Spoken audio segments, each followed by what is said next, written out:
Idol, nag-steroids ka daw. Idol, bading ba si ano? Idol, anong masasabi mo kay ganito? Sino yung mga naging ex-girlfriend mo, artista o model? Guys, yung mga ganyan, let's leave the past. The past. Sino man yung, ano man yung gender nila, let's be happy for them. Wala na tayong magagawa doon. Never ako nag-try na steroids. Takot ako sa karayong.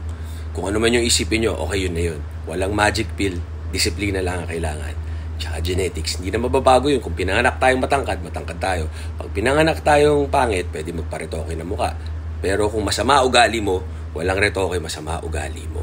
Anong masasabi mo? Ano pa ba yung tanong? Basta yung mga ganyan, yung mga chismis sa iba nyo na natin. Sa page natin, Health and Fitness. Tapos ano na lang, pakinggan nyo na lang yung lyrics namin. Natuwa kayo, nagalit kayo, kung ano man yung naramdaman nyo. For entertainment, di ba?